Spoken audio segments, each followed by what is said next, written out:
दास की ओर से कोटि कोटि प्रणाम सबका।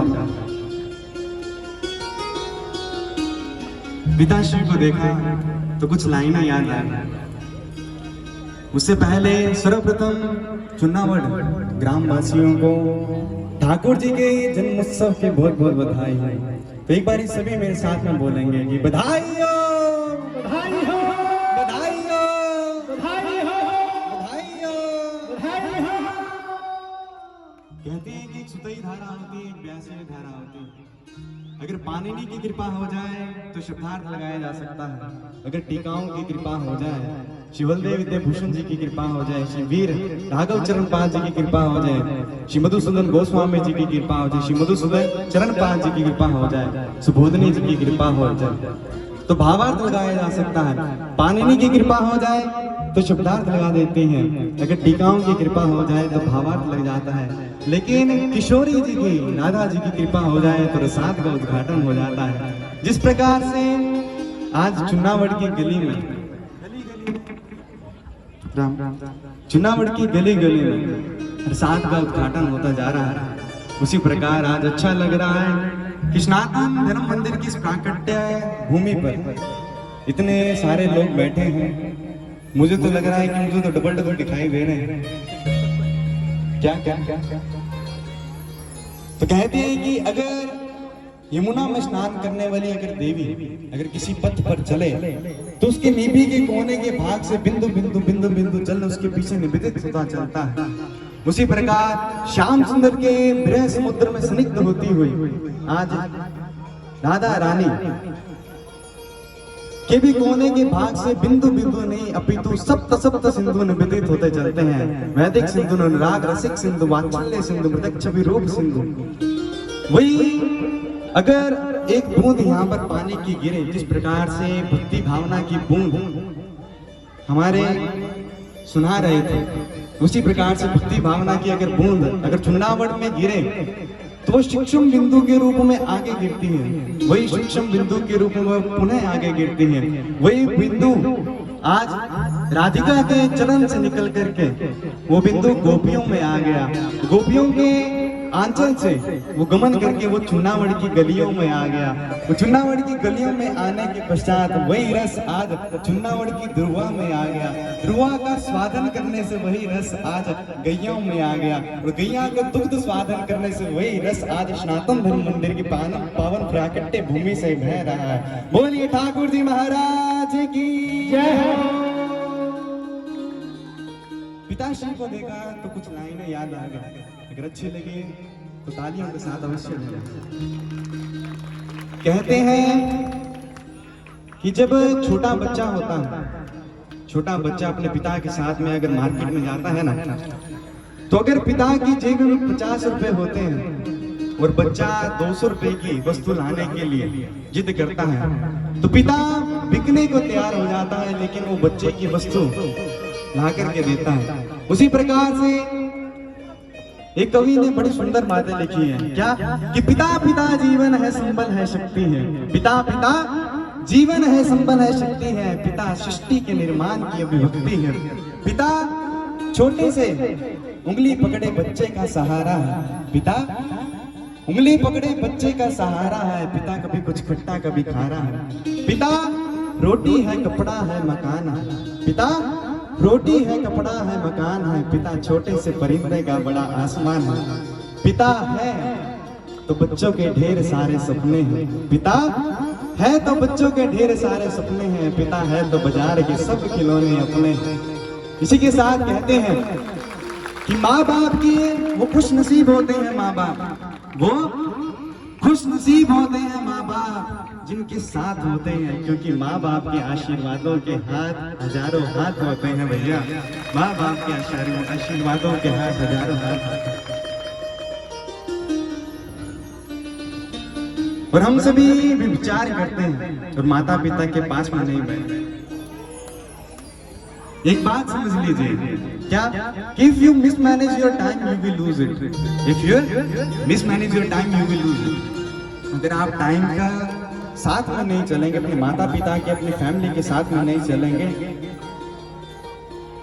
तो कुछ नहीं बनने वाला। क्योंकि एक ये पिता ही है और मेरे पास में तो दोनों पिता बैठे खड़े। एक पिता ही ऐसा है कि अपने बच्चों को वो आगे बढ़ करके देख करके प्रसन्न होता है कि नहीं होता है। एक पिता ही है जो अपने बच्चों को आगे बढ़ते हुए देख करके प्रसन्न होता है। इसलिए कहते हैं कि if you mismanage your time you will lose it, if you mismanage your family you will lose it. The best way is to learn how to manage everything. ये टाइम को मैनेज करना कहाँ से सीखा जा सकता है, कहाँ से इसकी उत्कृष्टता, इसकी उत्कंठा हो सकती है? तो एक ही जवाब Bhagavad Gita, Shrimad Bhagavat Mahapuran tells you, guides you, helps you to learn the management of your life, of your existence, of your family, everything. सब कुछ यही सिखाता है, परमात्मा ही सिखाता है। और हम सभी ये विचार करते हैं कि कोशिश करने वालों की कभी हार नहीं होती। किस किस ने सुन रखा है कि कोशिश करने वालों की कभी हार नहीं होती? हाथ उठाकर सभी ने सुन रखा है। लेकिन एक बात मैं बताता हूं कि ये सबसे झूठा सेंटेंस है, दुनिया का सबसे झूठा सेंटेंस है कि कोशिश करने वालों की कभी हार नहीं होती।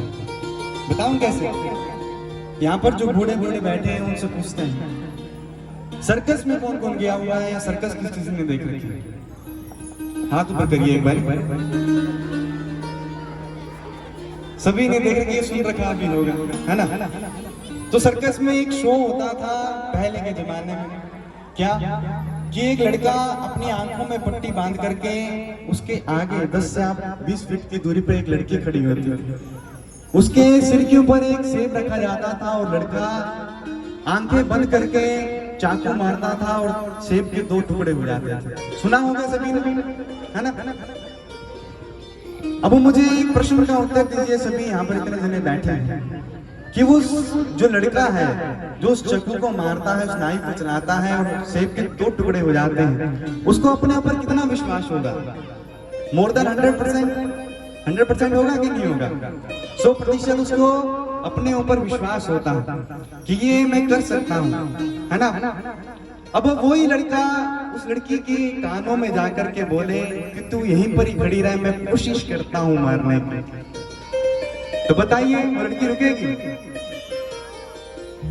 तो हम बोलते तो हैं कि कोशिश करने वालों की कभी हार नहीं होती। ये सबसे झूठा सेंटेंस है। सबसे तेज दौड़ने वाला जानवर कौन सा होता है? चीता, है ना? सबसे तेज दौड़ने वाला जानवर चीता हुआ।